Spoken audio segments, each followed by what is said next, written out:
My name is Gavin Tabell, and this summer I worked for the Federal Deposit Insurance Corporation as a financial management scholar, and I spent 10 weeks working for them in the field office in Raleigh, North Carolina, and I also spent 2 weeks working for them at the corporate headquarters in Arlington, Virginia. Going into the FDIC, I had 3 main learning goals. The first one being to develop economic, accounting, and financial skills relating to banking and consumer protectionism. The second one was to understand all of the operations a financial institution specialist must perform in order to help the FDIC insure bankers. The third and final one was to become proficient with all of the technology and resources provided by the company.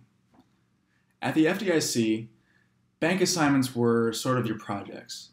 You were assigned team members, and it contains pre-exam planning, an on-site portion where you actually go to the bank, and an exit meeting or review. So you discuss all the findings, violations with bank management, and any recommendations that you would recommend that they take in the future. A bank assignment lasts about 3 to 5 weeks, with 1 to 2 weeks in the pre-exam planning period and 2 to 3 weeks on-site. The college courses that I found the most helpful were accounting, and this would be any type. Principles of accounting, of course, and I actually took cost accounting, and I would say that would help me because the organization that they make you do in accounting classes, it really comes in handy with this job. The second course I found helpful was finance, and this was helpful because you really want to know how cash flows through financial statements. You will be looking at a lot of bank statements and income statements of the bank, any other sort of document, balance sheets. Also, another course would be economics. And economics is helpful because you need to know the trends in regards to the prime rate and how the bank is making loans with that prime rate. And most importantly, the class that I found most important would probably be English, because there's a lot of writing involved and you must be clear and concise in all of your writing. The main goal of the FDIC when they're writing is write to convey a message, and you want to make sure your reader understands it as best as possible. The key skills that are valued within the company and banking industry would probably be communication, organization, writing, and math.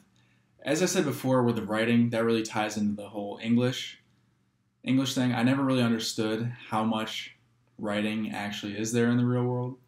Internship really woke me up to the real world, as I never knew that, or is that deadlines are a thing and assignments are a thing. You really have to stay on top of things such as tasks, and you really want to stay at top of what's going on with economics, any sort of policies, internal policies that you have to worry about. In the division that I was in, the Division of Consumer Protection, you really want to stay up to date with all of the banking regulations that is set by the Fed. What I learned and that I would take away from this internship was that the banking industry is heavily regulated. However, it's also really lucrative, and personally, I want to start my own business, and who knows, maybe it'll be in banking. We'll find out one day. Also, it's a people-first business. So learning how to communicate and look presentable really goes the extra mile. Given a job offer, I've applied for 5 locations and I'm awaiting the responses. And those locations are in Los Angeles, New York City, Salt Lake City, Denver, and Raleigh, North Carolina, the office that I worked at over the summer. I really can't wait to start my career with the FDIC. It really was a rewarding experience, and I would accept the job offer immediately from them. The benefits are great, and it's all about the total compensation. The salary is amazing, but the retirement package is really what I'm looking for. As a young new employee, I could take advantage of the federal employment retirement system earlier than most of my peers, just because of how young I am getting out on the ground floor. That's it. I really hope you enjoyed my presentation on the FDIC. It was a lot of fun. There's a lot of travel involved. I got to travel West Virginia to West Virginia, northern North Carolina to Roxborough. All around there I got to see different parts of the country that I never would have seen before, and I owe it all to this internship. Thank you.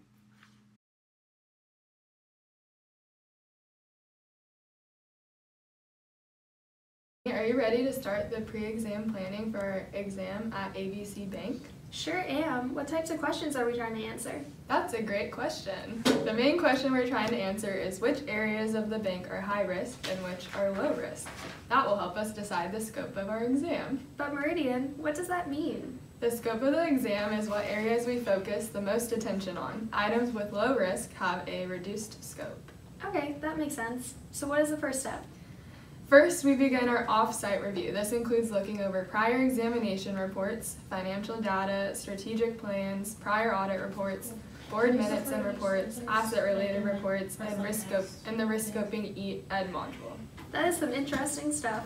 Meridian, what is the process for pre-exam planning? Another great question. The process begins in the field office when the EIC writes up the PEP memo. This includes the scope of the risk exam, results from previous compliance exams, a summary of outside discussions, loan scope, staffing details, and specialty exams. The summary of outside discussion includes discussions with management, the case manager, the field supervisor, the compliance contact, and the outside auditor. Cool. What kind of specialty exams do we have? Thanks for asking. Our specialty exams include the Bank Secrecy Act, looking into fraud and money laundering, information technology, and trust. Sweet, I can't wait to get started. Hold your horses, Jenny. First we have to conduct a phone interview with the bank's management team and then we are ready to head to the bank.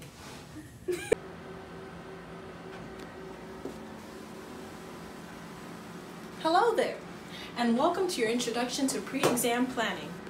Here at the FDIC, we work hard every day to protect our consumers who use our insured banks. Follow me.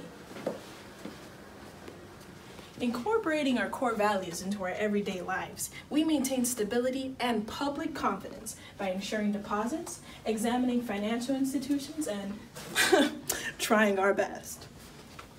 Let's take a look at our compliance officers, hard at work.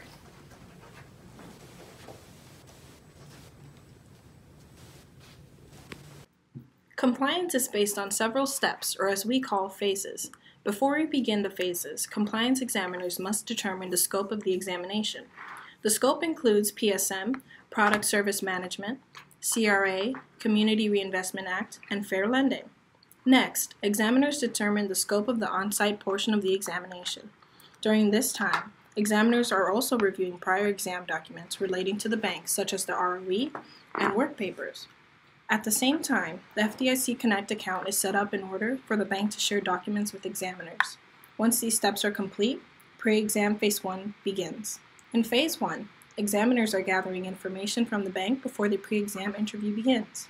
Examiners will also send a document with relevant questions to the bank to help examiners understand a little bit about the bank in the document called the CIDR. Then, a pre-exam interview will be conducted. Next, the EIC will begin drafting the ARCH, which contains vital information about the scope of the upcoming examination. Finally, pre-exam phase 2 begins, where the ARCH is approved and responses from the CIDR in phase 1 are approved by bank management. Additionally, the bank will upload more pertinent documents to FDIC Connect to help the examiners spend less time on site and get a better understanding of the bank's operations. And there you have it. With fairness, accountability, competence, effectiveness, integrity, and most of all, teamwork, we make consumer protection our business. We wish you luck during your pre-exam planning process.